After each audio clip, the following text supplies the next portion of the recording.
As sure as the sun will rise, this trail cuts and carves its way through a maze of beauty, desolation, and danger. It's a trail that has been traveled by the likes of Reddington, Butcher, and Mackey. Traveled, never conquered, only survived. Dick Wilmarth survived best first.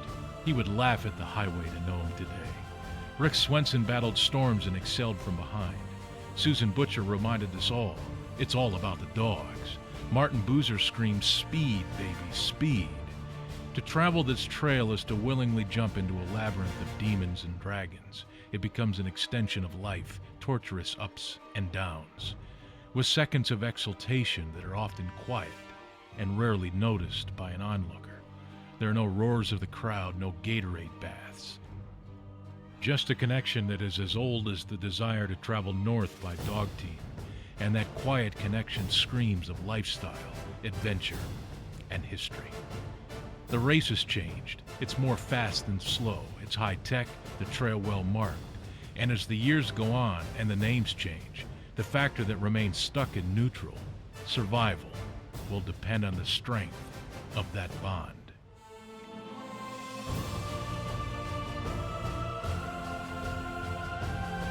For the past 3 years, the race has been dominated by Lance Mackey, who continues to prove that the fastest team doesn't always reach Nome first. He claims the best team always does. Some may argue that point. The point is, no musher in the history of the race has imposed their will on this event like he has. He's proven that his connection with his team is as strong as any, ever. It's just an inherent instinct of his, not to just win the race, but to own the trail. When you're out there on the trail with Lance Mackey, that is his trail, and good luck getting in front of him. You gotta find what's inside of you and what you're willing to do and what you're willing to sacrifice to get to that accomplishment. And I've said it for years, I'm willing to put it all on the line and sacrifice just about everything. Absolutely marvel at what he's done. I think he's got to be one of the most, if not the best Iditarod racers in the history of the sport. He has obviously a combination of intuition and motivation and intellect for this particular event that makes him unbelievably good at it. Many leave the city of Anchorage dreaming of winning. It's appropriate. Dreams are what built this state and this trail. But no one will get through unscathed. The days of dread ahead will question the strongest of resolves. At least once a race, you think to yourself, why am I doing this? You yourself are as being exposed wide open, like, okay, this is who I am, this is what I do, and then, you push through it, and you're like, okay, now I know why I do this. But really, what we're all doing is we're celebrating. We're celebrating this song, this ballad, this epic poem, this warrior creed. Where we're all like, we all know darn well that if it weren't for our survival skills and our wits and our ability to stay focused at 3 o'clock in the morning in a windstorm out there in the, out in Norton Sound, where the difference between living and dying could be your bad decision or your good decision, or just becoming too weak and losing focus. But that's really what it's all about. The race is always so hard. No matter how good you do, it always beats you up. And you always feel like something got the better of you. And so you always feel like going back and trying to get in one more lick. It's an adventure race. I mean, you go out there looking for adventure. So if I'm gonna sit here and tell you, oh, it's gonna be too warm, oh, it's gonna be too cold, oh, there was a blizzard last year. Well, by golly, didn't I sign my name on for an adventure race, So bring it on.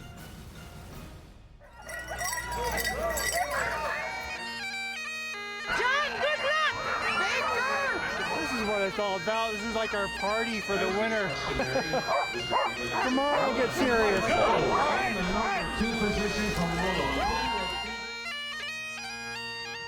For many years, the start line in Anchorage was far from a party.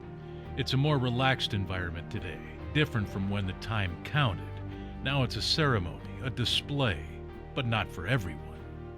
Nervous and excited. Are you? Yes. Tell me about the nervousness. How nervous? A little bit throwing up. Sleepless night. Yeah, too tired and exhausted to be nervous. No energy. Oh, this is the fun part, they tell me. Are you having fun? Yeah, why not? Are you nervous at all? Well, if you weren't nervous, you probably don't have enough into it to, really care about it. So I don't think there's anybody here that's not a little nervous. Today is a fun day, and I'm a little apprehensive for the race, of course, first time. I still got a little packing to do. For the veteran musher like Sonny Lindner, who ran his first Iditarod in 1978, reports of the trail with no snow and exposed dirt and rock find space in his brain. Yeah, when you're on dirt, the sled doesn't slide, and you got to tip it up on one runner if you can to kind of conserve your runners, and that means you're running. And they can run faster than you can, so that's a problem. Obviously, we need to have a clean run like everybody else. Whoever wins has got to have a clean run because there's so much competition here. It's ridiculous. I mean, it's probably the best field that's ever been here. It's like, oh, this is your year, this is your year. Oh, maybe, but I'm pretty realistic too. There's a lot of really good dog teams out there, so we'll just go out and do our best and try to have fun and see what we can do. We're gonna give it a good shot. It's a good team. We'll see what happens. We've got an awesome team though. One, go! That is 22-year-old Dallas Seavey from Seward, hoping to add to his family's legacy at Iditarod to 38. The teams will run 12 miles in all on this Saturday in downtown Anchorage. The city is closed off on 4th Avenue for this spectacle. In those sleds, passengers who have paid for this ride, called Iditariders. That's Dr. Bernard Harris, a United States astronaut. I wanted to do something a little bit more riskier than traveling in space. How about that? I think disqualified. I think so too. I gotta know what does that mean? There's a YouTube video of a banana singing peanut butter jelly time. And he does a kind of little dance like that. Peanut butter jelly time, peanut butter jelly time. So all year, our motto and mantra of the kennel has been, what time is it? Go! From Chicago, Illinois. I've got a lot of good friends who are definitely supporting that, but it's my first Iditarod, so if I finish and I finish well, that's what I'm hoping for. Many of the teams in the Iditarod run Alaskan Huskies or variations of those genetics. Not Blake Frecking from Minnesota. He runs the larger, slower Siberian Husky. Well, we set the Siberian Husky record in 2008, and I'm hoping to break that again.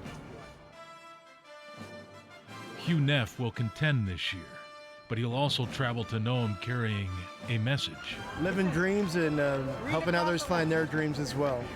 It all starts with a book. Through Facebook, this year we're actually going to be working with the National Education Association, and what we're going to be doing is carrying the Cat in the Hat book by Dr. Seuss, and just promoting reading, for children of all ages. I mean, when I was back in Chicago, I didn't even know what the Iditarod or dog mushing was, and I learned all about Alaska through reading books. Hugh Neff of Toke is on his way to Nome. 72 teams and 1,152 dogs run through the streets of Anchorage. Smiles are bright, heartbeats are slow, but Saturday and the party soon will come to a close. From Grand Prairie, Alberta, Ross Allen. And here we are in 2010 with another.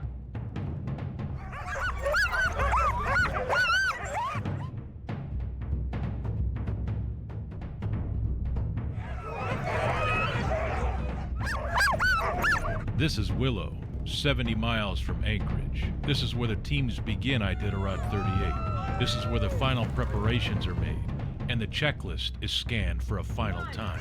Go!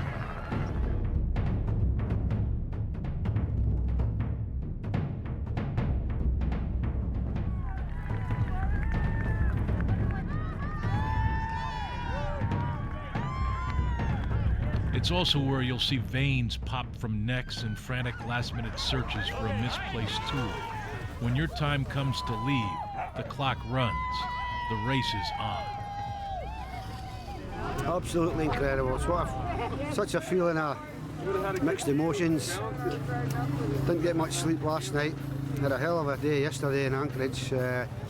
Glad to see we put a smile on a lot of faces, and that this is it for real now. If I ain't ready now, for sure I wouldn't be, but yep, let's bring it on.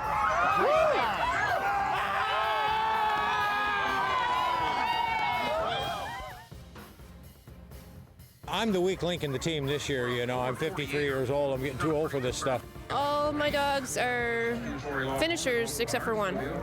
So they all know the trail, they know where to go. After a year off, Jason Barron, a 6-time finisher, is back in the race. Yeah, it was tough. I mean, I was like the old hound dog on the porch last year when my buddies were out running. So now you're back. What's your goals? I'm here to win. Who do you got up here in the lead, buddy? It's Sonny and Pico. Think they're up to the task? Absolutely. Good job. And Hans got his off on the trail, headed north. There's never been a race without a Reddington. Ray Jr., the grandson of race founder Joe Reddington, will try and reach Nome for a 9th time. I mean, first place trophy in the Iditarod is 85-pound bronze statue of Grandpa. I mean, that's always in the back of your mind a little bit, you know. So, yeah, I'd like to. I got a good dog team. For the first time in race history, a Jamaican, Newton Marshall, from the sandy beaches to the frozen Arctic. Newton Marshall from St. Anne, Jamaica. I'm feeling Irie, man. Good. I'm feeling the Jamaican vibes. Yeah. Excellent. Yeah, man.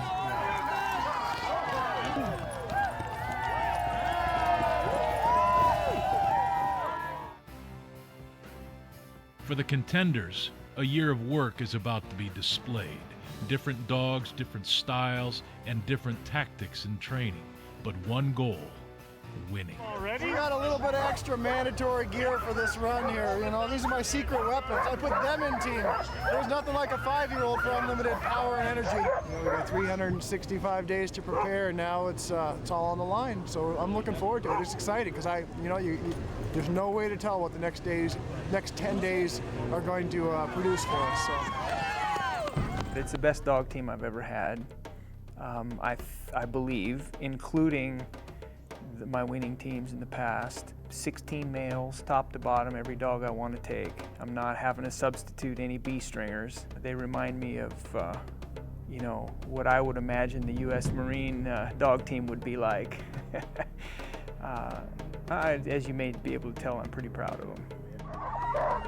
They sound good. Things are good. We got a fan club like no other, man. Number 49 representing the state. How can you go wrong? I know it's possible for one simple reason. There's another 1,000-mile race that goes from Whitehorse to Fairbanks. And there's a guy that won that race 4 times in a row. And that guy was me. So I know it's possible. I also know there's 70 other teams out here wanting to take my position. That's motivation for me. And Lance, you have one heck of a run, son. For Jim Lanier, now 69 years old, he's been running the race since 1979. He's now looking for every advantage that may ensure his finish. Iditarod's a combat sport, and I just got tired of getting beat up out there. Broken ankle and ruptured shoulder, broken ribs. So last year, for the first time, I said, I'm through with that. I put on this hockey gear. Was really glad I did. Ready for this? This one's mine. Jeff King, one of the most decorated mushers in history, a 4-time winner of the Iditarod, is calling it quits. This will be his final race to Nome. Greg, I'm 54 years old. I've been doing this since I was 28.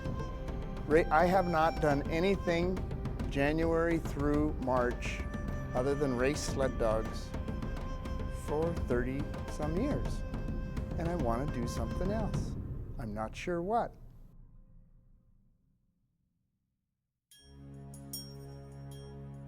The teams leave Willow and will travel many early miles on the Yentna and Skwentna rivers.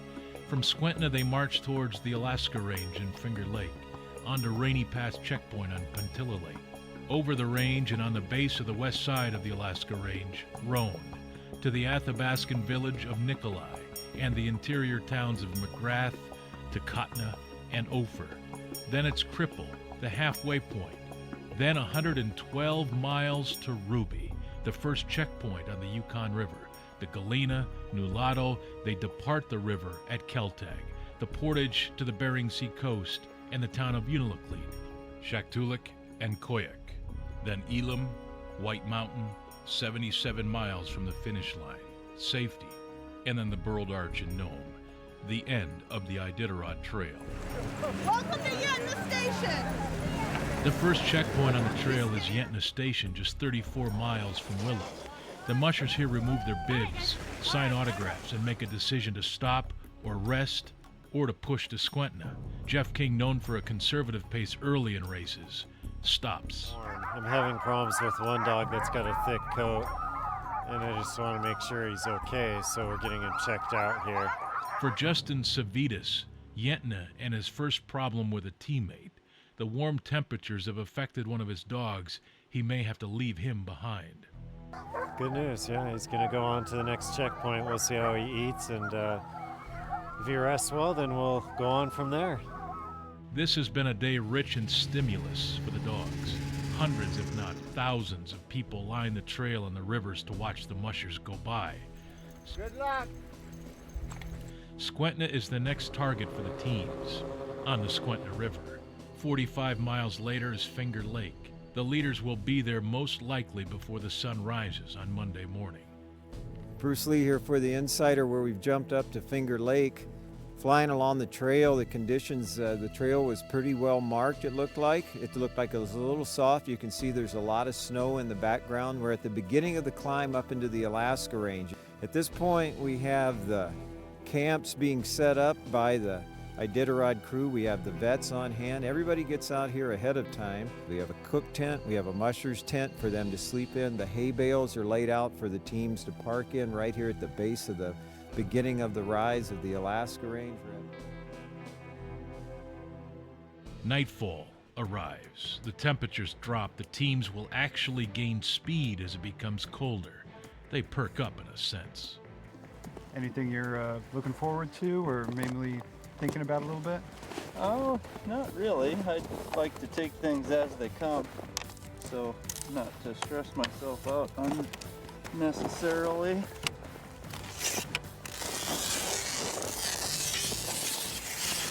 Nelson, you got a runner here?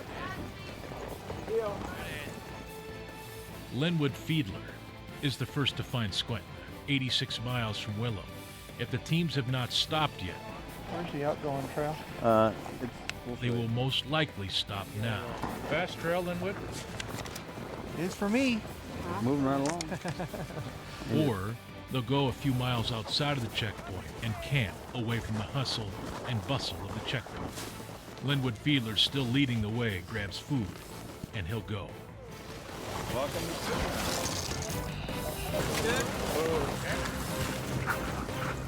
All right, boys.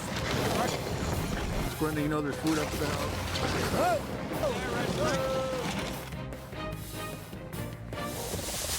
Trail was really fast. It was quite ideal. We had, just that couple inches of snow, which, gave us a little bit of cushion, but, hard enough and fast enough, so it was about ideal, I think. I was going to stop about 6 o'clock, and my dogs were just running so good, I just thought, well, they're not going to stop and sleep anyway, so I come here and get a full bale of straw, and they're going to park down for the night. I'll get a little bit of sleep and bite to eat, just a little bit of heaven on earth. That extends all the way to Yentna, really. People having cookouts and parties on the river, and it's fun because it's very festive and they're having a good time. And so good trail means fast race, doesn't it? Well, that could change. Yeah. It just means it's easy on the dogs at this point. Right.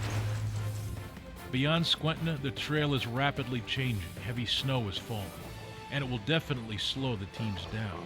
Those outside of Squentna have now found a place to camp and are stopped. Conditions are great. We're just taking it slow, so yeah. We spent 4 hours in Yentna, and then we came up here. If we spend 6 hours here, then we should make it all the way to Rainy without stopping. So that should be good. Eaton, a rookie, also will get some sleep. He dons the parka and jumps in his sled, and he'll get an hour or two shut-eye. Trail is the big hype all the time, and it's the one thing that we can do the least about.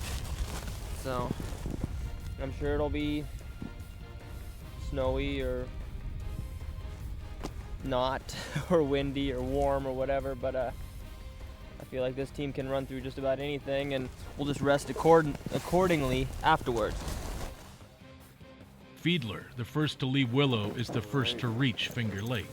131 miles in, his team will need a long rest here.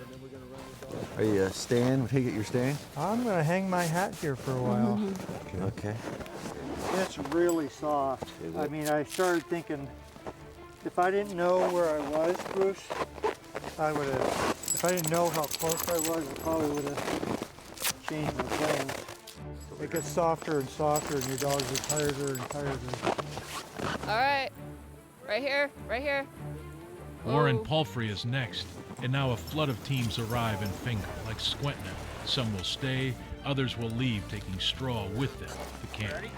How you doing? Good. How many teams have gone through? I only have a couple of those through. The snow is piling up. It means a slower trail. It also means padding in many of the trouble areas ahead.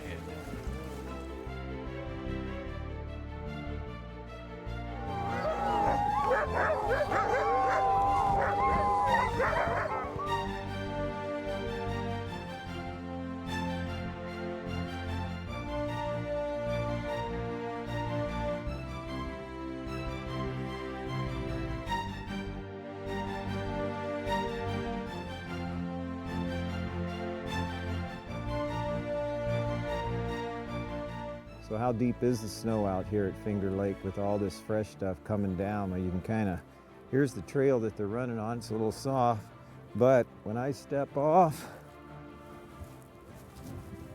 this is what they're dealing with out there on top of the trail. It's enough to slow down a snow machine, let alone a dog team. People seem to be going longer, and I just decided I wanted to get the dogs on a schedule of eating and resting. I stopped at Yentna on straw, put out straw and fed them. Went to Squentna, put them on straw, fed them again. Finger again, and rainy. Soft snow conditions can also mean many ankle and leg injuries in the teams. The mushers become massage therapists and will rub out any stiffness that may be showing up. We were going pretty slow, very, very slow, because it just was too much snow and it was punchy. Good girl. Just think of it as beach sand. Oh, well, we have too much beach sand at this spot. And this trail always seems to have challenges. It's either hot or doing something like this. It's always punchy, and it's just never a nice, hard-packed, easy-going trail. So I guess it's to be expected. What are you expecting this next run? Snow. How much? A lot, it looks like. Hopefully it's supposed to be less over there. It looks clearer over that way. I've figured out again, I don't expect anything except for, normal dog stuff.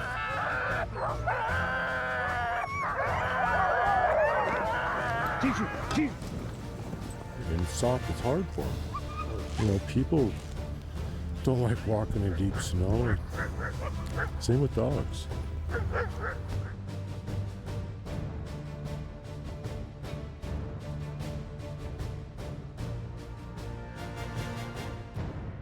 The steps, normally an infamous and feared short portion of the trail, but the already good snow level, now with the added buffer, has this torturous looking spot on its knees. Is that the And steps? the teams wonder.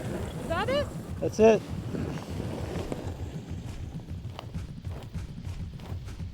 What are they normally like? Wallowed out from breaks and hard and rough and a good chance of taking a spill. But this time you'd pretty had to have been asleep if you were going to fall over. It was like slow motion. It was really fun. It was really nice and easy. Pretty low stress. There's so much snow. It's just slow and, slow and steady. It was very nice. That's three-time defending champion Lance Mackey. Oh, you can hardly tell, with the snow falling as hard as it is at the bottom of the steps on Happy River. For Karen Hendrickson, despite the soft trail, she is a broken runner. It was weird. I was just going along on the flats, and I heard this big crunch, sound like ice, breaking.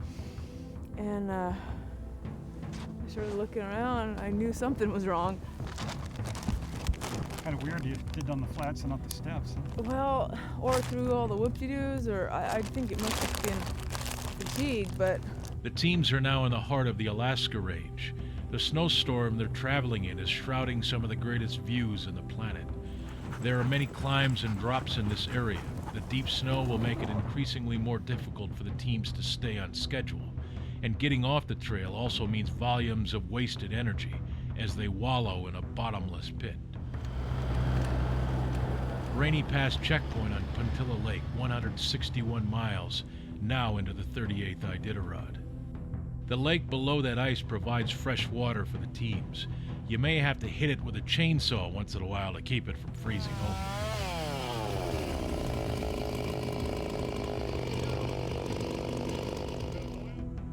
Race veteran Paul Gephardt is the first to hit the lake. Gephardt, a 13-year veteran and now a yearly contender, the 6th team to leave Willow, past just 5 teams to get here first. It's not bad on this end. Not quite as deep as it was over in by Finger Lake. It's pretty deep over there. Actually, it's not. Probably a lot better with the extra snow. You feel good about coming in here first ahead of the pack? Yeah, and we're right where I want to be. Gephardt's lead is nearly 2 hours in the second place team, Hans Gott, the reigning Yukon Quest champion. Hey, Dad. No, Sonny. Oh. How's the trail coming in? Well, it's pretty slow. Gott leads in a pack of teams. Sim Smith is next, followed by Ali Zirkle and Jeff King. It's pretty good for my dogs mostly, but in places there's a firm top on the trail, but there's no bottom, and my dogs are bigger. They tend to fall through that. It's supposed to be hard packed, no snow trail, and now there's what? How many feet we're going through? Kind of fun. I don't know. I like it. It's not bad. What's the scoop with the pass? We just got a report back from the trail breakers, and they say they're happy with it. Good. Rarely will you see a team in this lead pack not stop on Puntilla Lake for rest. If a team leaves without significant rest, they won't go far, just a few miles to avoid the hustle of a checkpoint. What does salmon do for these guys? There's a lot of water in it, and it's high in fat and omegas, acids, or omega fatty things and all that good stuff. But it's high in fat and protein. And it's also got a lot of water, so when it's warm, it's really good for them. It hydrates them. 2, 4, 6, 8, 10, 12, 14, 16 dogs. How's it going? 13, 15. Lance and I actually were just talking about that. And basically, you're not going to get as much energy from fish as you are from meat. Because on the Quest, we were actually feeding a lot of beaver meat, and they didn't have the greatest stools in the world. So now we're basically down to beef, fish, and kibble. What is that? Some of your special blends? Yeah, it's a secret. It's chicken. Oh. That one? Well, they're a little more tired than I'd like to see them be, so I'm going to give them a little rest here and try to fill up the batteries a little bit. Kind of soft, huh? For Lance Mackey, the 3-time defending champion, he's conservative in the early going, not by nature, just by game plan. I don't want to be out front quite yet. Well, all you're doing is breaking trail then if you're doing that, right? Pretty much, yeah, and I'm not willing to do that. I've done that in the past. I don't need to do it right this moment. I will sooner or later. And what are you checking for here, Doc? Just checking for hydration here now. I listen to their hearts. Just feeling their body condition, their hydration. And we'll look at their color in their eyes. We'll see a nice bright pink color there and in the gums. It should be looking nice and moist. There's an indication of hydration. Nice and pink. So Nice and looking pretty good, glistening too, yeah. This one's looking good. For the musher, sleep deprivation will now start to become a factor. They'll not have a chance at a chunk of sleep, just many naps of merely minutes. That's Dallas CV. Up next for the teams, the run-up Rainy Pass and down the Dalzell Gorge into Rhone, a 48-mile run. And throughout the race's history, it's a stretch that is both infamous and famous. The pass is known for its blizzards, a wide valley in the Alaska Range that funnels wind, screaming with a menacing purpose. It can be blinding and deafening. 1974, possibly the worst storm in this area's history, 140 below zero wind chill, better than 50 below zero and 50-mile-an-hour winds. It stopped teams in their tracks. It was no longer a race, but a maneuver in survival. And we got out there, and it was storming, but that's okay. We'll make it. Okay, the 5 of us together. I might add that Joe Senior was a couple of miles behind us, and he spent the night alone out there. Couldn't follow a trail because it'd blow in right away, so there was no trail to follow. There was a updraft or something right there, and it picked my leaders up and set them behind the swing dogs, completely on their backs. We were in our sleeping bags setting up, you know, and all huddled up, and the dogs, they were fine. I mean, they just got down in the snow and put their heads under the tail, and they were fine, you know, but boy, we weren't. We suffered. We really did. Everybody else's face was coming off in pieces and bleeding, and it looked like somebody stomped you with caulk boots on, you know. Froze my nose getting to Rhone. Took me 27 days to finish the race. It took some teams better than 4 days to travel from Puntilla Lake to Rhone in 1974. It took Sebastian Schnuller just 4 hours and 34 minutes. Oh, how the race has changed, and what a factor Mother Nature and her moods can play in this race. I'm staying. Okay. Number of dogs, I didn't get a count. 15. Schnuller is followed in by John Baker just 22 minutes later. The grandson of Joe Reddington, the race's founder, is next. Ray Reddington in 3rd place. Zach Steer is next. You gonna stay for a while? Yeah. The 5th team in is Paul Gephardt.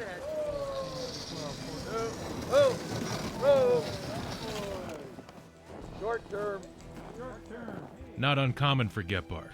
He and Sebastian Schnuller did the same last year, grab food and straw, and head out onto the trail. Pretty good, I think. Still got them all anyway, and they're eating and running good. Making a quick getaway tonight? Well, just gonna go out and camp. 17 minutes after arriving, Gephardt is back on the trail and is now in the lead of the race. It's really early. I mean, I don't even look what's going around, you know, what's going on around me. Totally hard to tell you. The dogs are doing okay. You know, I'm happy where I'm at. Well, I feel good. As soon as you get here, you think you're doing good, and then everybody storms in, so good. For Sven Haltman, a young up-and-comer, he finds himself running with the leaders 209 miles into the race. Of pretty much the best long-distance teams in the world, you know, and I'm among them. It's kind of, it's really flattering.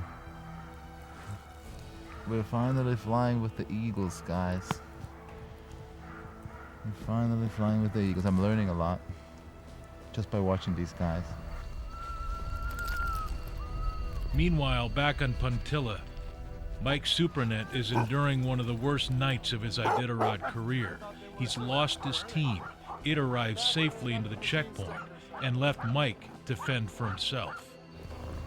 Are you okay? Not really. I slammed my head into a tree, and I got a disc out in my neck. Mike had to walk 8 miles into Rainy Pass checkpoint. Falling off the sled is a musher's worst nightmare. The sled just got stuck on a stump, and when I unhinged it from the stump, you know, it was on a downhill glide, so of course the team just took off, and I was holding on, and then the trail went to the left, and there was a big tree right there, and I was in direct line with the tree, so there was nothing I could do, just took it right in the face. As the sun rises on the trail, the teams are now negotiating the very difficult portions between Roan and Nikolai. A 75-mile stretch of mountains, glaciers, bare ground, the Farewell Burn, a run that could include buffaloes on the trail, and tussocks, defined as a small area of grass that is thicker or longer than the grass around it. Well, if that's the definition of a tussock, then those aren't tussocks. That's not grass, more like wire bristle, and those aren't small or soft. For better than 20 miles, the teams will bang and bounce their way to Nikolai.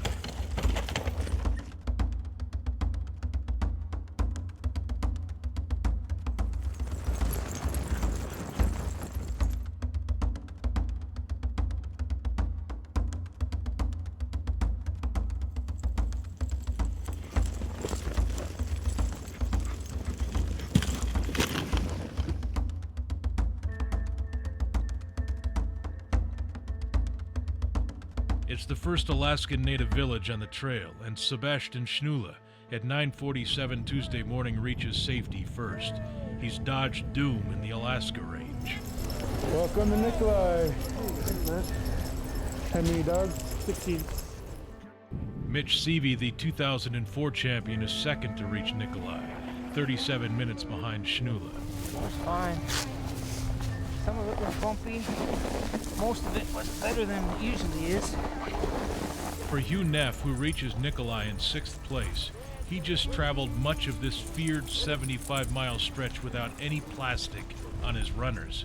Plus, he had to carry a dog for much of it in his sled. And I tried to put runner plastic on, and then I hit some tussocks, and it went flying off again. So 2 sets of runner plastic were out there. I had 1 set left, and it's graphite runner plastic worth a lot of money, and I needed it for later on in the race. So I said, screw it, I'm just going to go slow. And really a nice run. And then tussocks were really rough, but yeah, you know, that's the best run I've ever had from Roan to here as far as fun and no problems. For Lance Mackey, it's been a forgettable run to this point. Despite the souvenir he picked up on the trail on the way to Nikolai, a moose antler, he reaches the checkpoint with a sick team. My ultimate goal is to get 16, and that backfired already 100 miles into it, and I had to leave one from a sore shoulder. So that was a little disappointing, but this is even more disappointing. Hans Gott sounds like he's in the same position as Mackey, not fired up about his team. Fresh off his quest win, his team lacks the energy that they had a few weeks earlier. I don't know at this point whether they start peaking again during the race. If that happens, then they still have a chance. Otherwise, I think they might not have what it takes. Well, you want the honest truth? No, this team doesn't have what it takes. No? No, I noticed that in the last 2 hours. And what are you seeing? Well, what tells you that? Well, because we started to do some long runs. We did an 8.5-hour run into Roan. We did almost a 9.5-hour run to get to here. And you watch them for that last hour or two, and you want to see if they're steady or whether they peak or whether they decline. And this team, I think I don't know what it is. Some of them are Quest veterans, so maybe they're still tired from the Quest or something, but they don't have that 5th gear. I'm glad I came here when I came here, you know. I always try to come here before lunchtime in case it gets warm in the afternoon, because then on these swamps out there, you're dying, you know. I have never, in this time of year, seen that as rough as it is. My gosh, it was big, giant tussocks, just, you know, over and over and over, you know.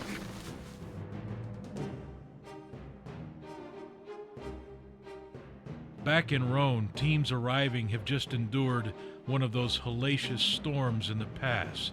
The leaders missed it. Oh yeah, there was no trail. It just was blown in.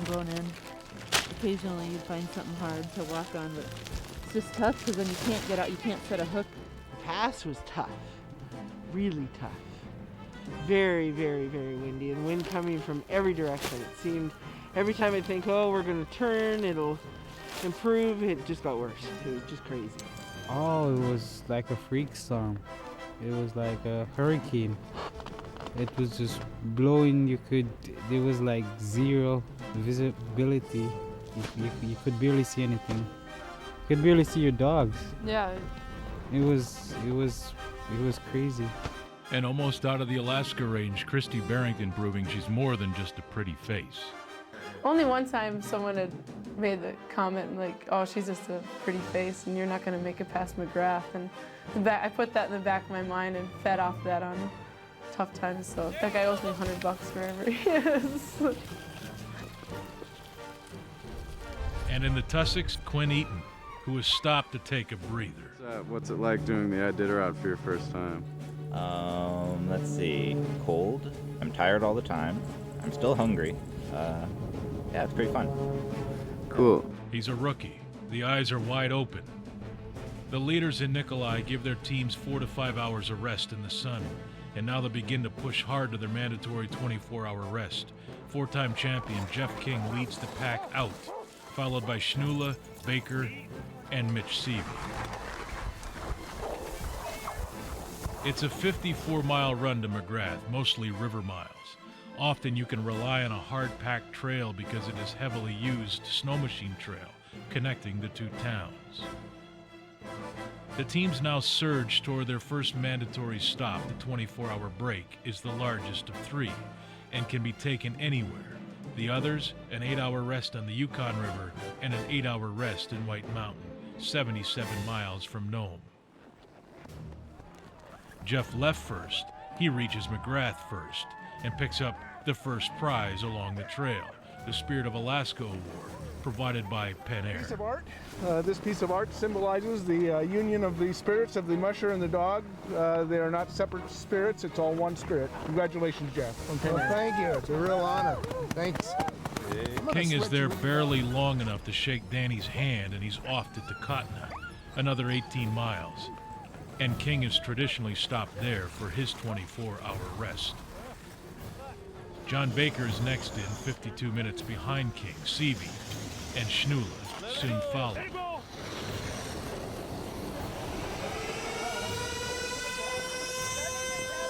It takes King just 2 hours and 16 minutes to arrive in Takotna.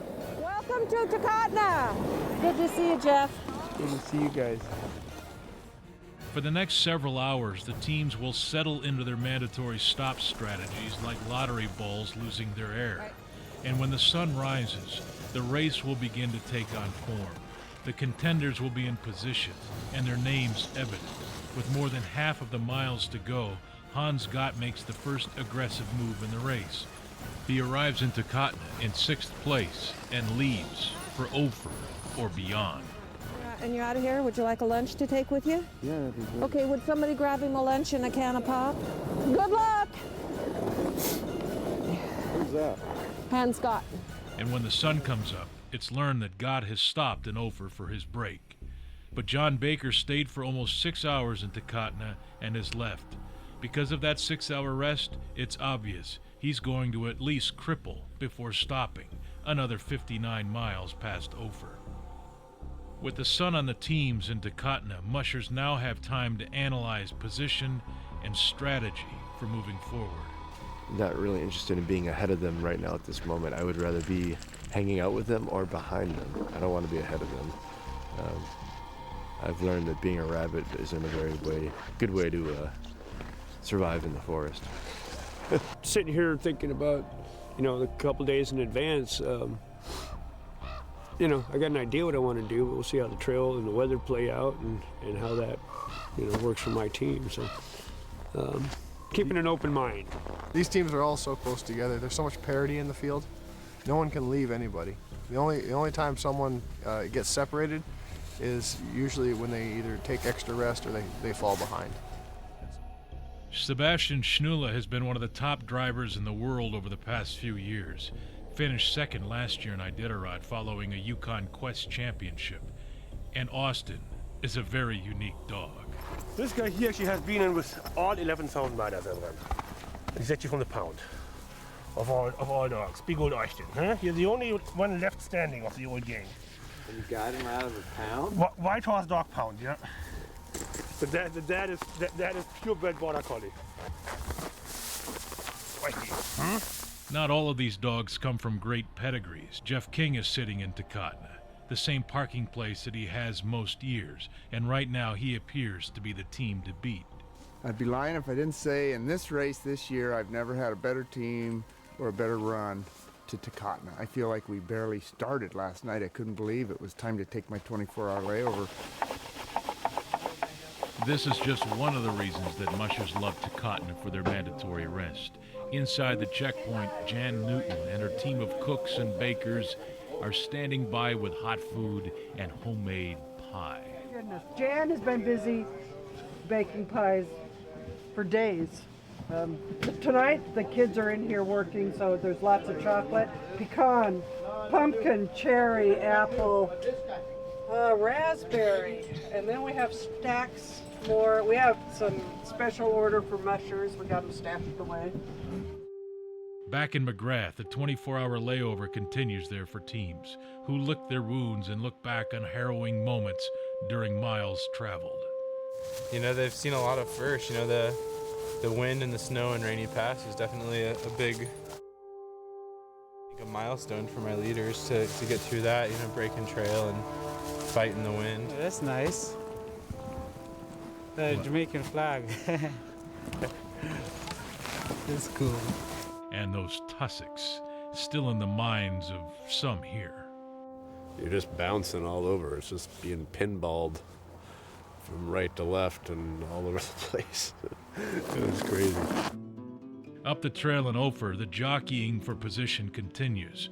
Four-time champion Martin Boozer is there, but he won't be for long. Dallas Seavey has joined John Baker on the trail, headed to Cripple, the halfway point.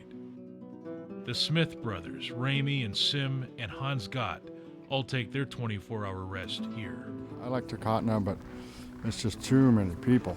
And Ophir's pretty nice. You can be alone, and that's good for you, person and the dogs. You can stay focused. The reason I came to do the Iditarod is I ran the quest 5 times. I've heard the Iditarod was supposed to be warmer. So I don't know if I brought this weather with me, but if I did, I'm sorry. Cripple is the official halfway point of the race. Bruce Lee explains exactly what this checkpoint is. This is the only checkpoint along the entire race trail where there isn't even a ghost town. This place is built out of a swamp.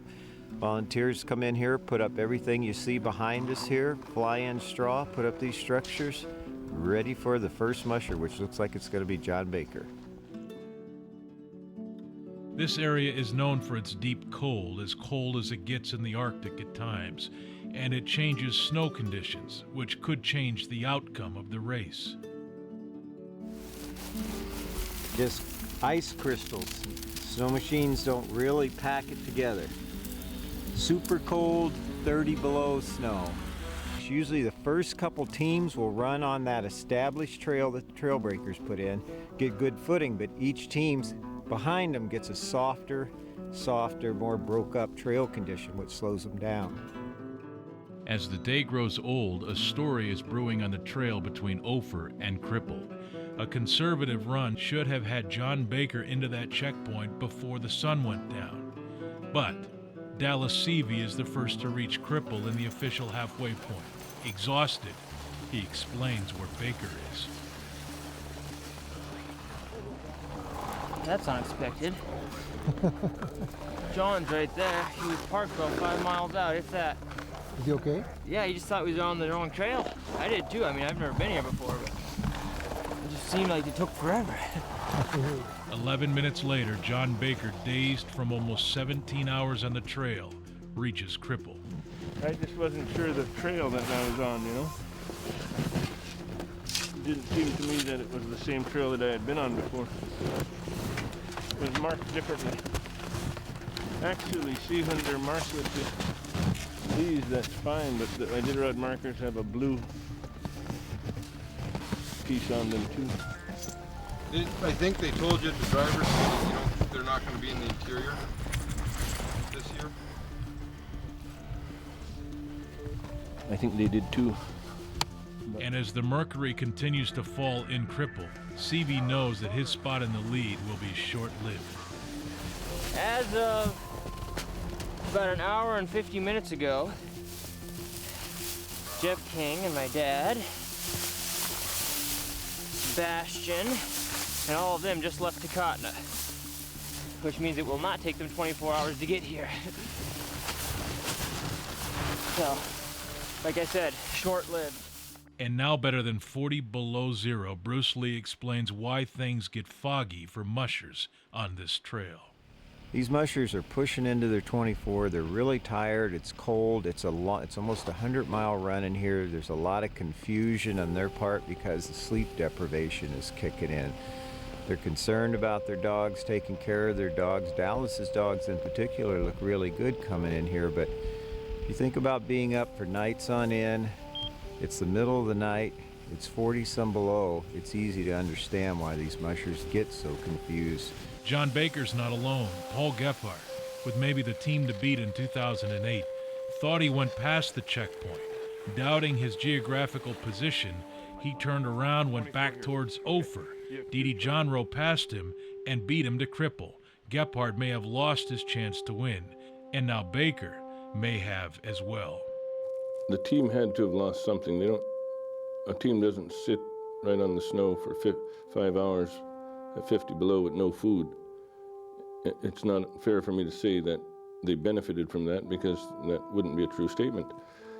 This team and myself, we've had to work hard for everything that we've gotten, and it wasn't that big of a deal.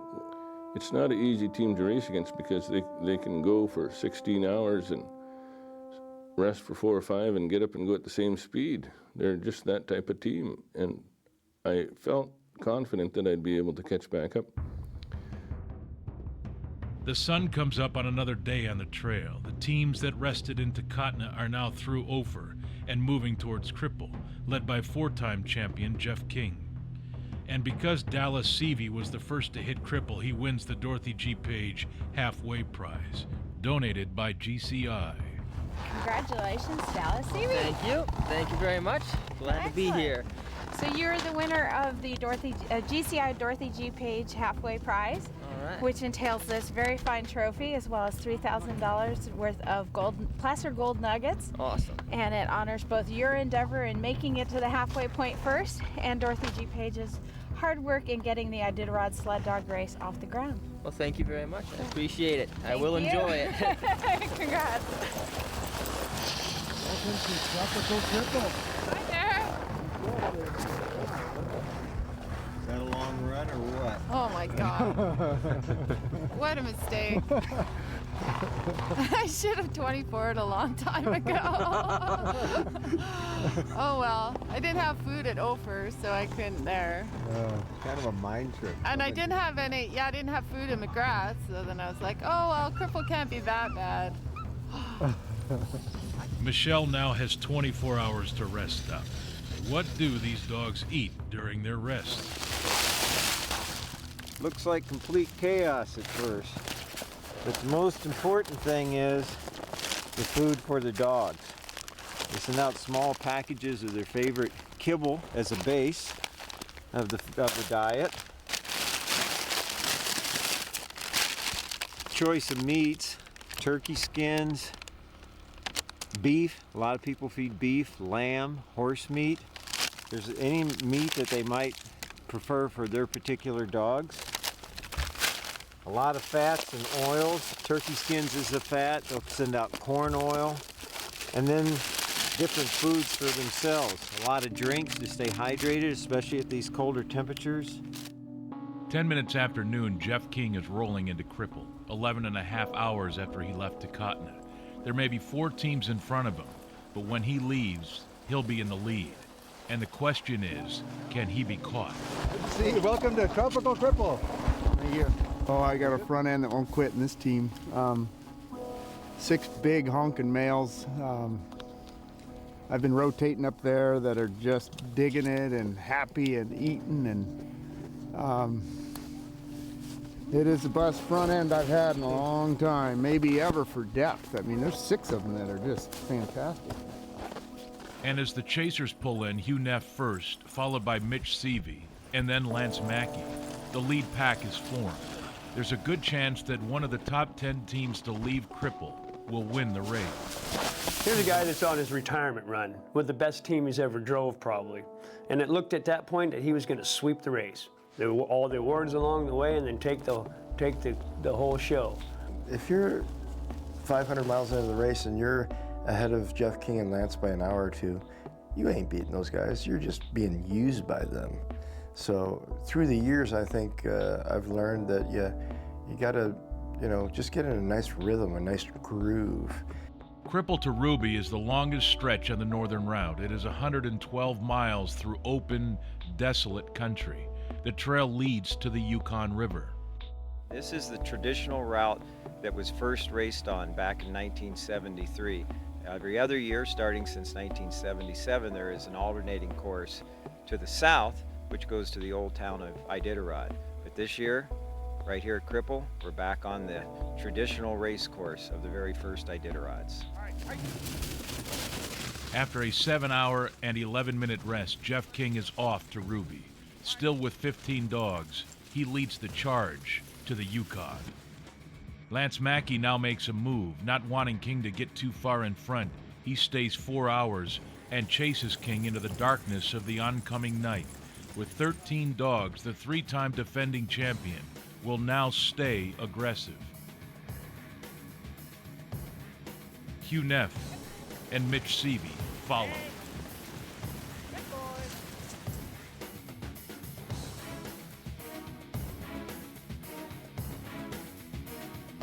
The town of Ruby is cloaked in darkness, home of the 1975 Iditarod champion Emmett Peters. The town was established in 1911. Jeff King is the first to hit the river. He left 42 minutes in front of Lance Mackey.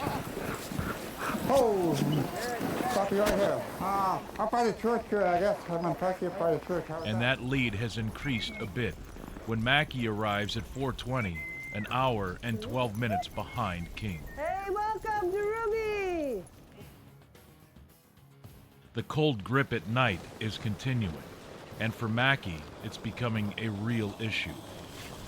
I'm not as tough as I used to be. You or them? Me. Yeah? I'm getting wimpy. It's 40 below, seems like it's 140 below anymore, I guess. I have a hard time staying warm, even when I'm moving. I mean, I knew it was cold. I dressed accordingly, and I still got cold coming up here, and I was kicking and ski pulling, and, all the things you do to stay warm.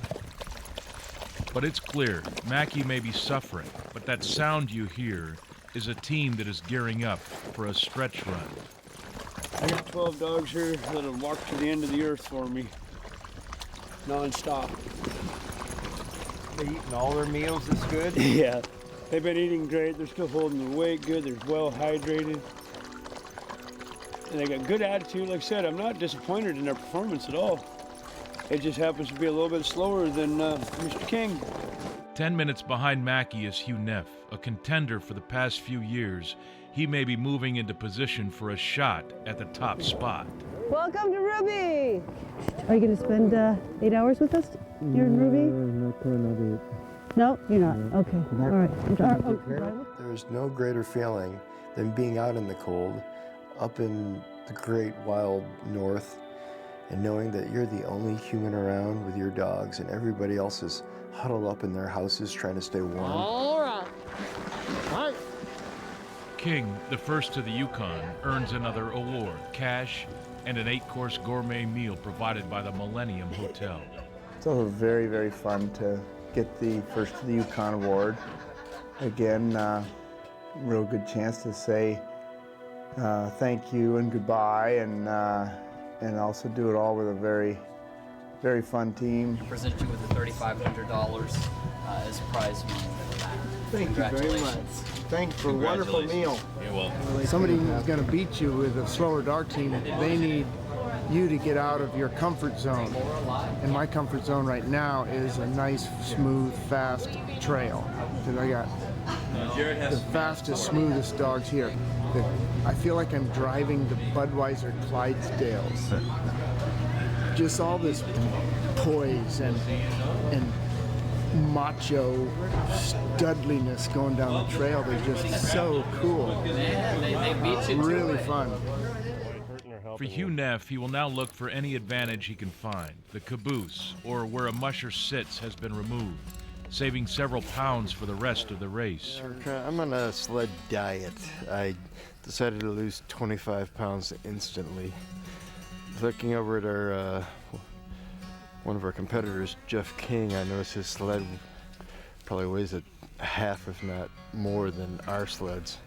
It's really tiny, so I'm trying to make mine a little bit more comparable. As the sun rises, the lead pack will remain in Ruby. They all take their mandatory 8-hour rest here and will all leave in the order they arrived, meaning Jeff King will leave first. There's also attention on Hans Gott, who's been holding back, waiting for his team to peak. They may be. His traveling times are increasing. I was thinking that actually on the Yukon River, you know, I had a pretty good plan to.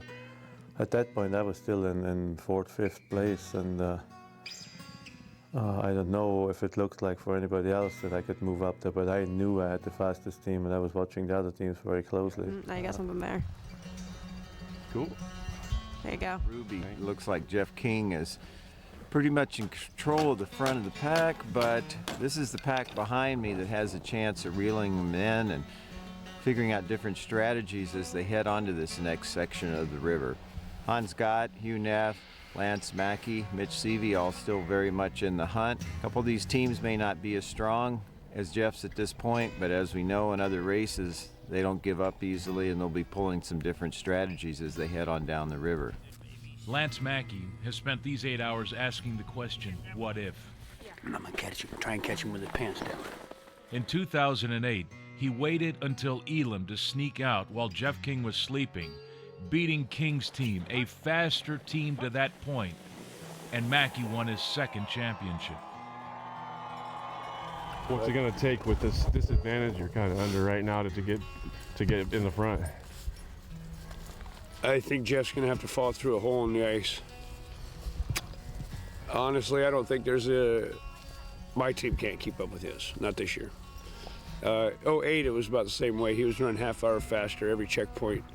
And we managed to pull one out of the hat. So, you know, I've been thinking about things like that. It's not just raw dog speed that's going to win the race. It's always a little something different. So we'll see. We got a long ways to go yet. At 8 minutes after 11, Jeff King waves goodbye to Ruby and will glide downhill to the Yukon River.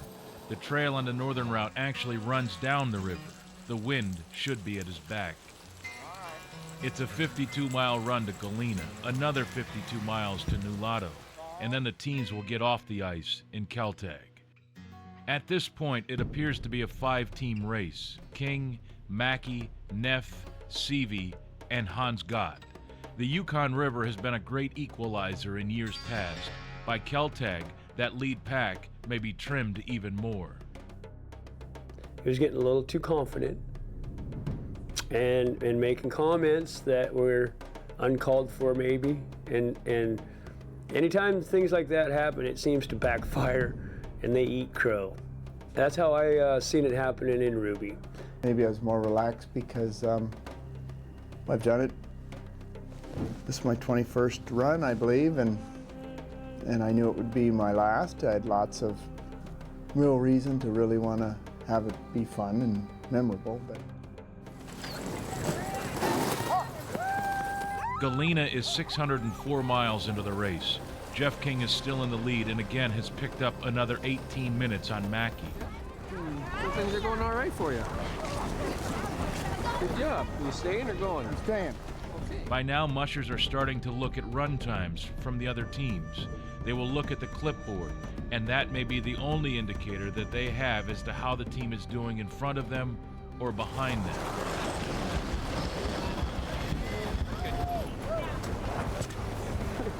Here I am. Here, get on. On the orange vest. Here, and we'll park you. We'll bring your bags. The bitter cold temperatures have gripped all on the river, and for Sven Haltman, the mistake he'll never make again. I love the mighty Yukon, but today I didn't like him that much because my brain wasn't working very properly at departure in Ruby. And I forgot my beaver mittens.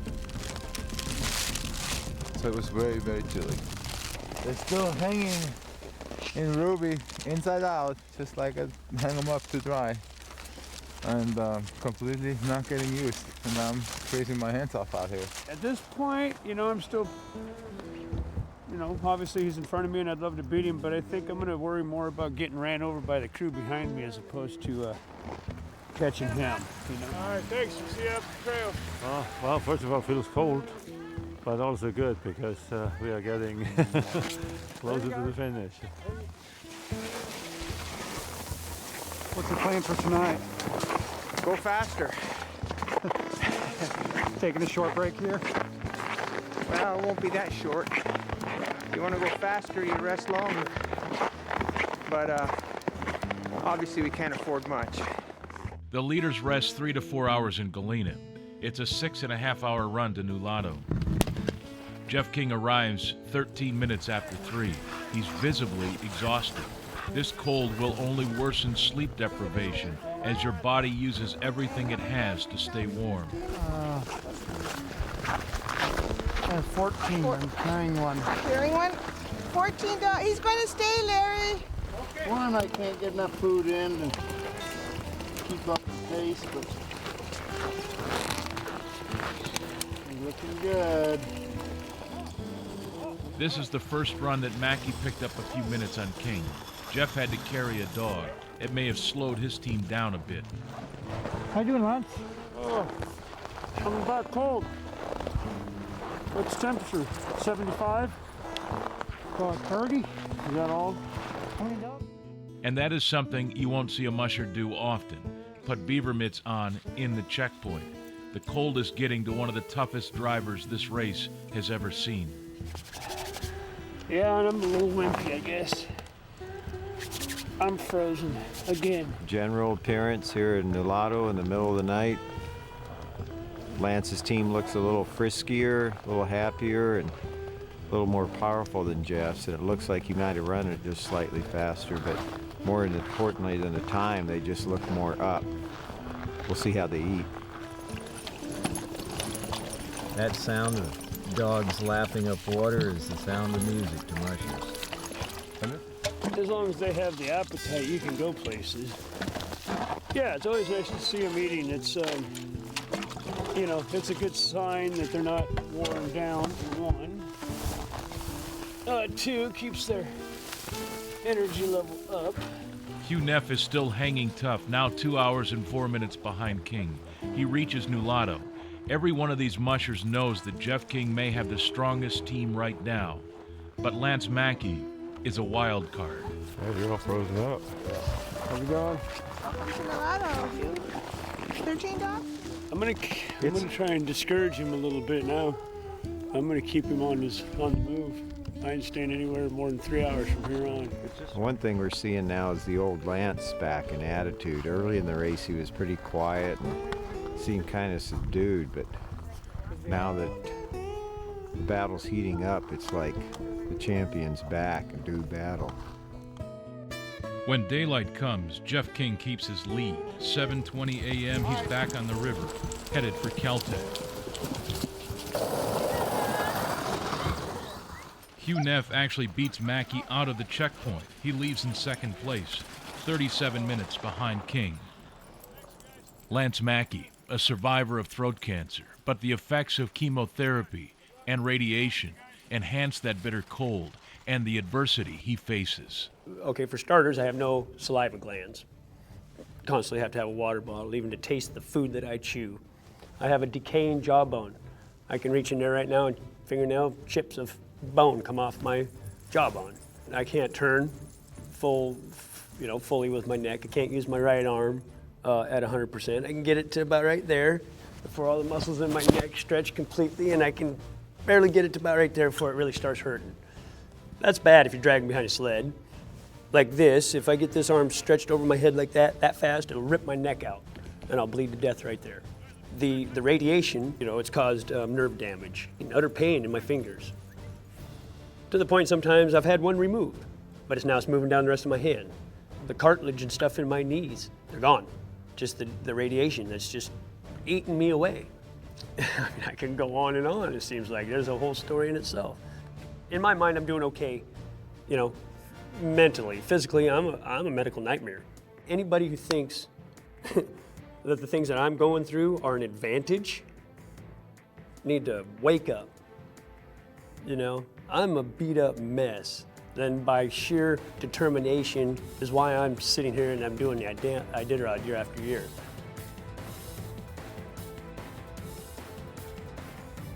Caltag, mile 698 on the trail. It's where the teams leave the Yukon River. It's been an important checkpoint in prior years of the race. The Yukon can be demoralizing to a team. A long rest is common here. Hans Gott is running 5th on the river and is beginning to catch the attention of those in front of him. His team is rested and picking up speed. Not as lively as I expected them to be this race, but they're doing pretty good. What do you feel your chances are of catching King? Pretty slim. Pretty slim. He has an awesome team. Jeff King keeps his lead. He's off the river at 11:42 a.m., now with 13 dogs, still looking like the team to beat. In the sun. You want to park in the sun? Yeah. Okay. Right. The stroll's around by the sunlight gate. But an hour and 24-minute lead on Mackey leaving Nulato has been trimmed to just 46 minutes. And in Caltag, the 3-time defending champion makes a move that will be remembered for years to come. When I got to Caltag, my very first question was, is Jeff here?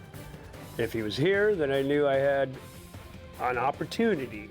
You know, we were having some trail weather issues, and I don't think he had the dominance he's had in years past, or the team he's had in years past. So I wasn't sure he thought that was a good idea. I also did a little investigation and found out he didn't bring straw out of Caltag, so part of me went, well, maybe he's not going to stop. Lance actually said to me as he was leaving, he said something to the effect of, I'm going all the way. So when he said that, I'm thinking, wow, what if he's talking about going to Nome? It's a 90-mile run to Unalakleet and the Bering Sea coast. Mackey is on the trail. If he goes all the way from Nulato to Unalakleet, it would be a 132-mile run without a significant stop. It would be unprecedented in the race's history. It may catapult him to a 4th title, but it may leave his team crashed on the side of the road. Those in Caltag can only guess and theorize what Vacchi is doing. Even though nobody knew at that time that Lance would go all the way to Unalakleet, I kind of had it in the back of my mind that he would do that. And even that didn't worry me too much. I mean, I knew he would get a big jump there, but I also saw his dog team, and they didn't look like they would just take a run like that and recover properly. One of my many numerous nicknames for Lance is Wild Bill, as in Wild Bill Hickok, because Lance is a gambling man, and you can see it in his eyes. There's a reason that guy goes to Vegas every year, because he knows when to hold them and he knows when to fold them.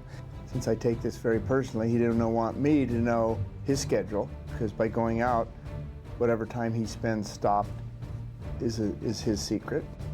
But I admit that I expected him to stop.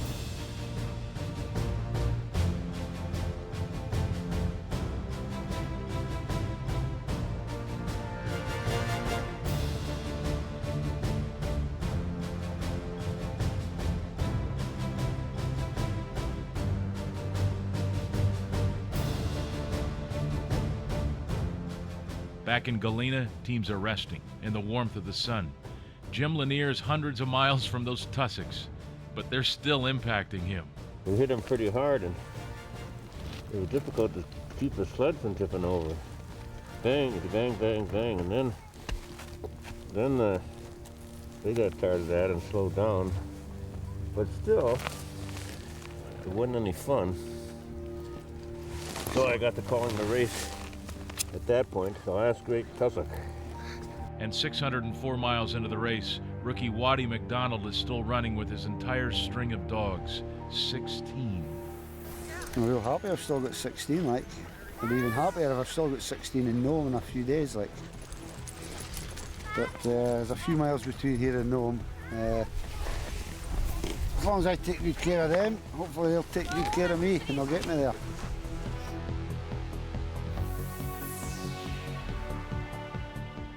Lance Mackey hits the Bering Sea coastal village of Unalakleet. He's been running nonstop for virtually 130 miles.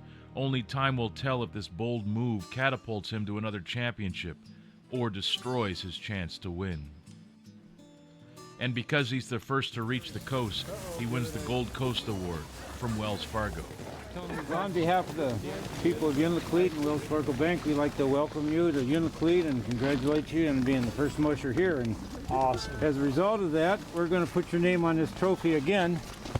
Right next to last year, 2 years in a row. Yeah, that sounds good. Never going to put a little something in this trophy for you, a little token of our appreciation for what you're doing. So the scouts would be kind enough to put $2,500 worth of gold in there. Man, that sounds nice. And I want to let you know that... Now, I didn't think at that particular time I had the team to win the race. But I figured if I could throw his plan off a little bit by taking the Coast Award, it might just eat at him a little bit. Mackey now waits to see how much of a lead this gamble has produced. He'll have hours, but when Jeff King arrives, his team should be fresher after having stopped to rest. I mean, we're competitors, you know, and people make us out to be more rivals than we are. We're pretty good friends, and you know, this is his last hurrah, so of course he wants to win badly, and well, I want to keep him from winning badly. You know, I mean, I like the guy, don't get me wrong, but I still need a new Dodge truck too.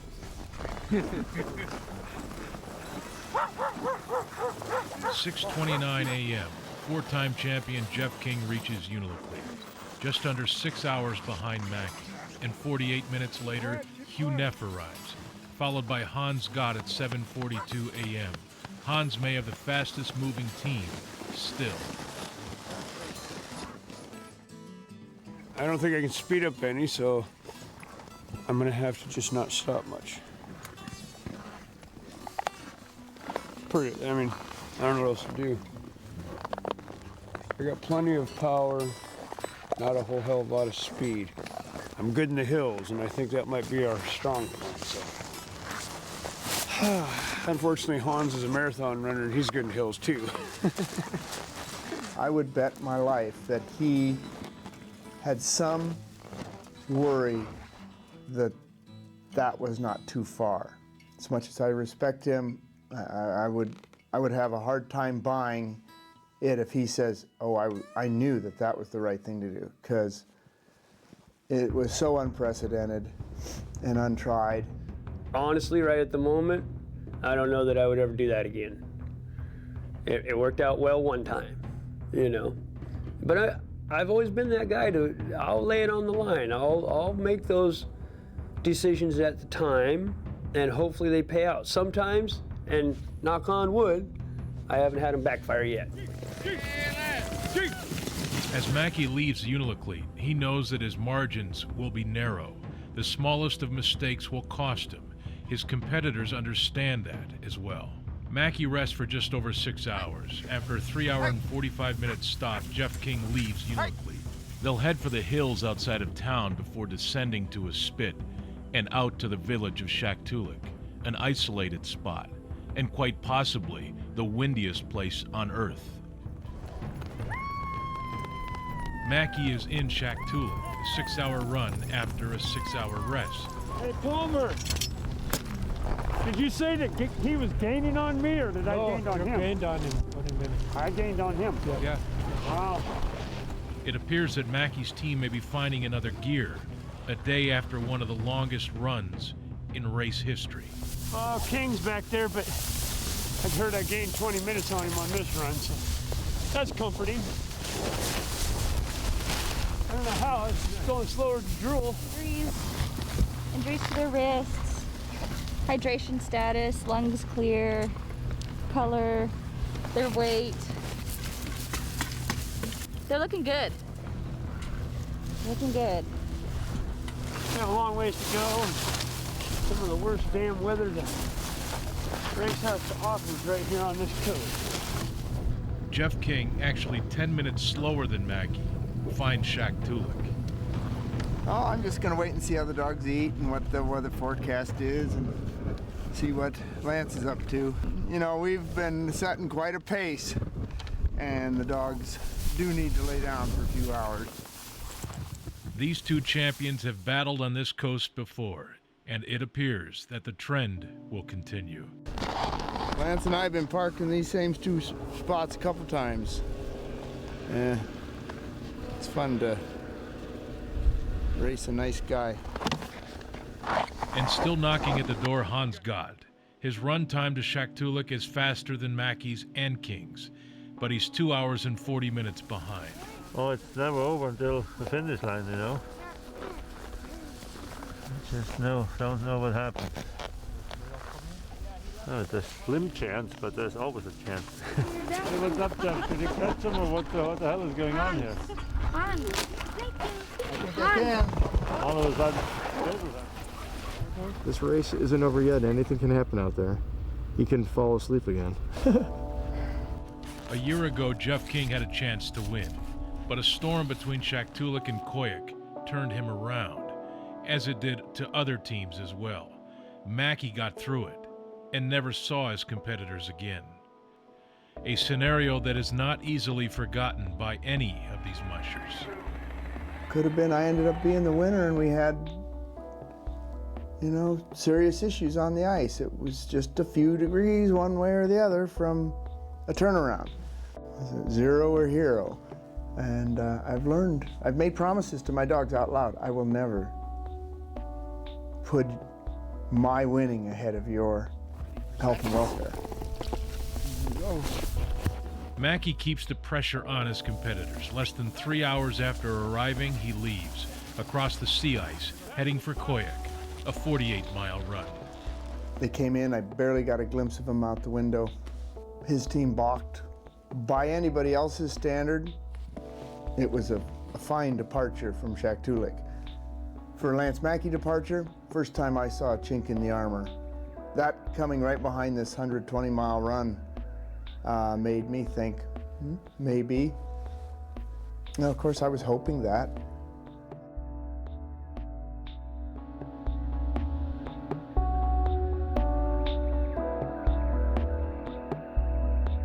Mackie is moving across the sea ice, a tough run in the daylight. Night, it's monotonous, and 48 miles can seem like 200. At 40 below zero, a wisp of wind can freeze your soul. And 12 minutes before 3 a.m., a frozen Lance Mackie is in Koyuk. Welcome to Koyuk, Mackie. Yeah. Your time in is 2:48. What's the temperature, any idea? 43. 43. No, 42. That's 43 below zero. And as Mackie puts his dogs on straw, he's having trouble getting blood into his hands. Headlamp lights out on the ocean ice with Jeff King and Hans Gott coming in. They're trying to judge how far behind they are on Mackie here. It's deceiving, though. It is deceiving. They always look like they're closer than they are. You can see out there about 8 miles with a headlamp at night. Minutes before I even reached the checkpoint, I was crying. I hurt so bad. My hands, I couldn't feel them.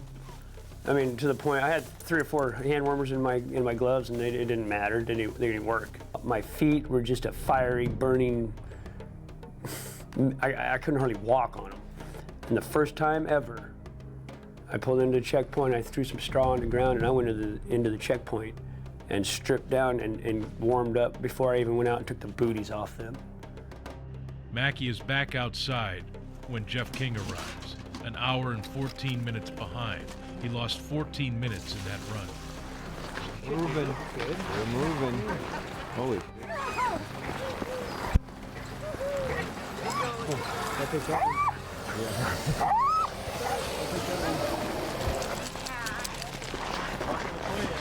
Thanks.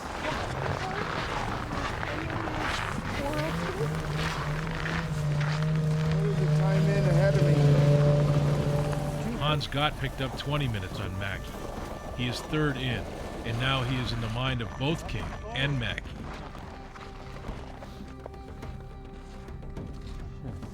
All right. Okay, Hans, you're planning on staying a little bit? Oh, yeah. Okay. Hans is having trouble with his hands as well.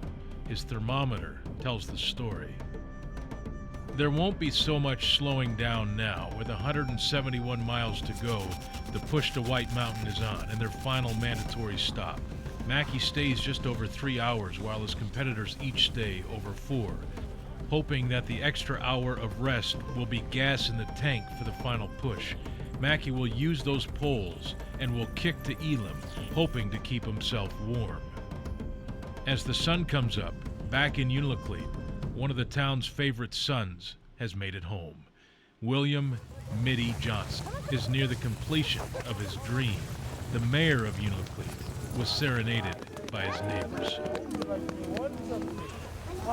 Rivers name a village fair. Mighty winds of That was very special. That was just that piece of hearing them sing and just working on the dogs while that's going on. That was hard to keep from being emotional because so many people invested time and effort and just throughout the year to help me get to that point. What was it like for you to come down the valley? It was a good feeling, just having all that training. And How long do you think you'll stick around? until they kick me out of town.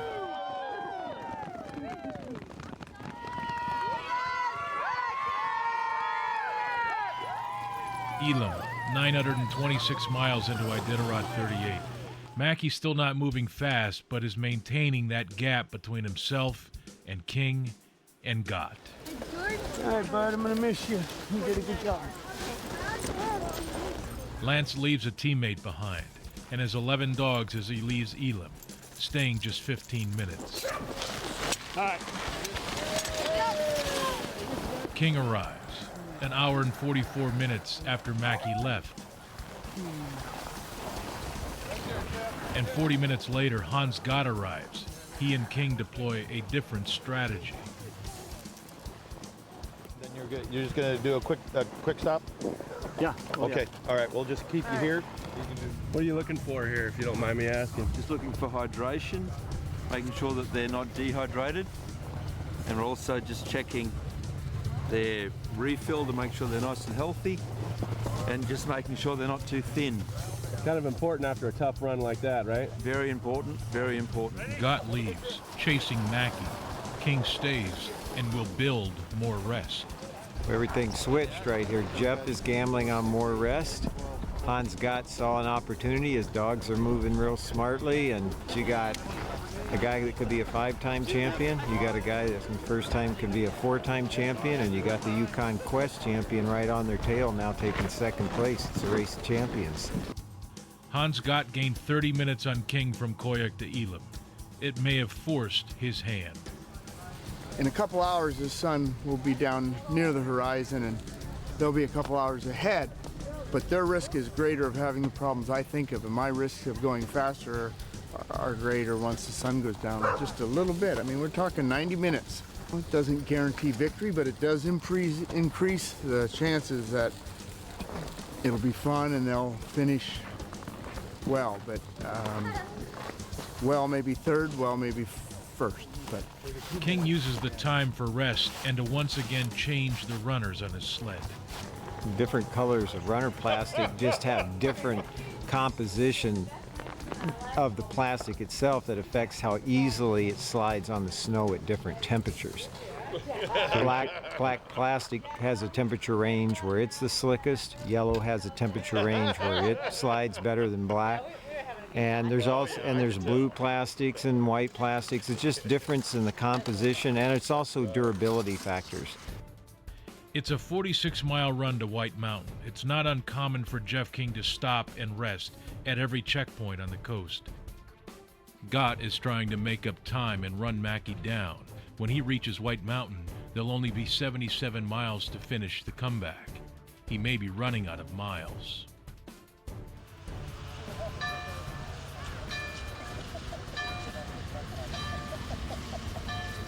But no matter how tired he is this whole way, he always is so polite to everybody. Yep. Takes time. Yep. Well, yeah, I'll tell you one thing. When he was a little kid, you took him into a restaurant, he sat there and never said nothing until you asked him something. Well, yeah. I'm just amazed at his patience with fans everywhere. Yep. Lance reaches White Mountain at 8:43 Tuesday evening. His father, the 1978 champion, is there to greet him. What do you think, man? You're gonna make it. That damn bell, man. Let me give you a hug. Hi. That damn bell. We're stuck on the White Mountain. Lance now has 8 hours to get his team rested and himself rested. He knows that Hans Gott will be prepared to get off his sled and run to Nome if he has to. Well, they're looking good. They're hungry. That's a good deal. Just keep on eating. Ain't nothing getting old about this, brother. I can do this for the next 20 years and it'll still bring tears to my eyes every time I hear them damn bells, I'll tell you that. It's the coolest damn feeling. Well, if you don't have anything tip upside down, you can do it. Yeah. I feel too, but I ain't saying that until I get 77 more miles. No, you can't. No. You know, I mean, it looks pretty good. Yep. Hans Gott left Elam 2 hours and 41 minutes behind Mackey. He arrives just 1 hour and 57 minutes behind. The race isn't over, but again, his hands are frozen.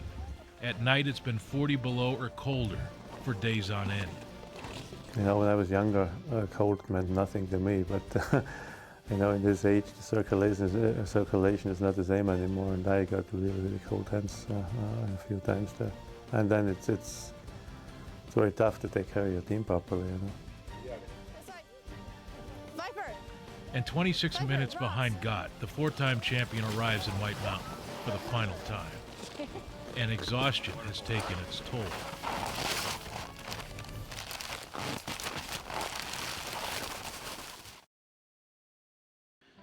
Lance Mackey is gearing up for his push to Nome. This genetically proven and hardcore competitor is about to make more history. Every year he has won, he has done something that has never been done, not by Swenson, Butcher, Boozer, Swingley, or King. He is 77 miles from winning his fourth consecutive Iditarod. Great, do this. You got a little ways to go. You can sleep forever. I promise. I promise. All right.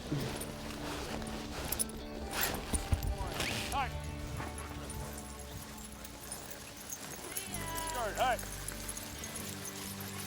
You know. Hans Gott has won the Yukon Quest 4 times, but the Iditarod has eluded him. This is as close to winning as he has ever been. 77 miles to go. He's just under 2 hours behind. You have a shot at catching him. Oh, unless he has a big problem out there, no, I don't have a shot. But I mean, it's never over until the finish line, obviously, but I just want to have a clean run in and see if I can hold Jeff off my back. Go. Have a good run. Okay, ready, guys. Ready. For Jeff King, this run will conclude an Iditarod career that is both historical and spectacular. 1981, he ran his first. 1993, he won his first. And now in 2010, it ends. A career of innovation, professionalism, and a love of dogs. His legacy. Hell of a career. Stuff of legend. Beautiful morning, and have mixed emotions, but it's been fun. It's been such a part of my life. On dogs and the Iditarod. And I won't. Who knows what I'll do next? I may be here as camp cook. It'd be a sad day if he actually does. You know, myself and numerous other competitors out there love racing one of the best. And I'm the reigning champion, but yet I still got to outrun him to win. You know, that's how I feel. But I still consider him and Martin and you know, Doug and some of the greats. They're still great, and I give them the utmost respect on the trail. But I'm gunning for them, and I want to be the first person to win 4 in a row. I'd love to have the record of 5 or 6.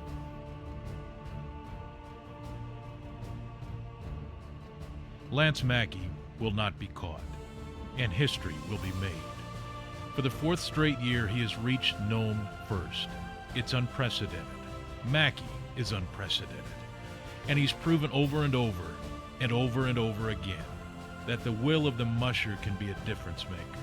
In an era of this event where seconds mean everything, and high tech has placed a certain gloss on the sport, Lance Mackey remains a beacon for the human spirit, a simple will and desire that are forged and hard. He offers us a renewal of a time when traveling in this country was all about a relationship between a man and his dogs. He's won 4 Iditarods, this the closest. Hans Gott is only an hour and 5 minutes behind. The doctor's saying I would never be able to race again after my cancer. All of those things are motivation for me. People keep saying I can't do it, you know. Nobody knows me any better than I know me. And I know what I'm mentally capable of doing. You've done something that'll never be repeated, son.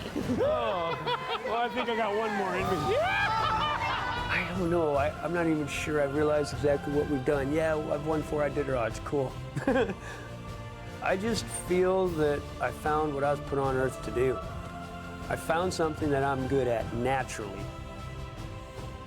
He showed them it's about me, Lance Mackey, having a greater passion for what I do in life and my dogs and the Iditarod. You don't see him being the one that falls off the sled asleep, struggling for incoherent words to say. He's very well suited to this, and he's done a great job, and he's done it not at the expense of the dogs.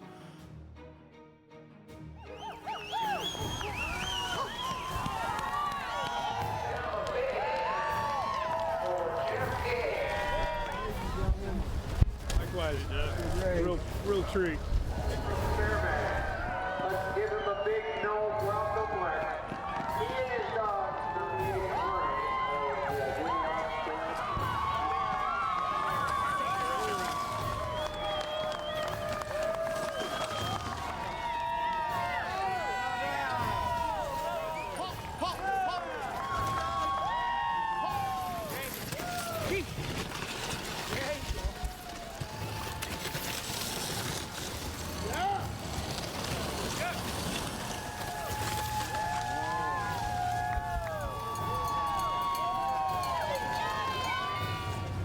Hi, how are you, Diane?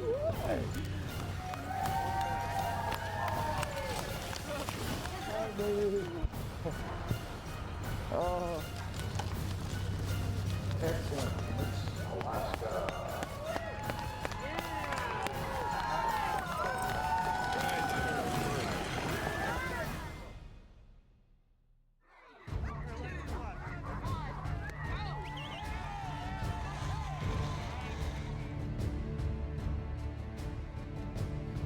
Who would have thought, really? You know, I have these dreams and visions, but hopefully someday it'd be a reality that I could even be in contention to win this thing. I feel after battling cancer and pulling through that, there's really nothing mentally that I can't deal with.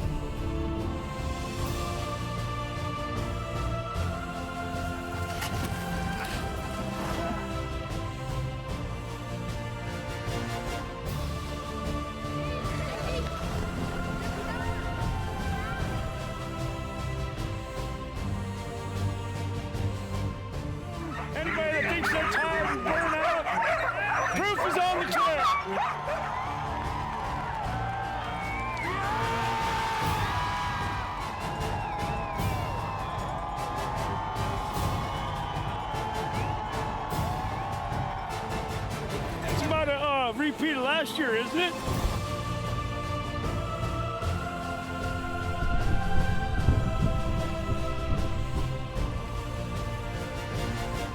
Came in here an hour behind him last year. We all know how that story ends.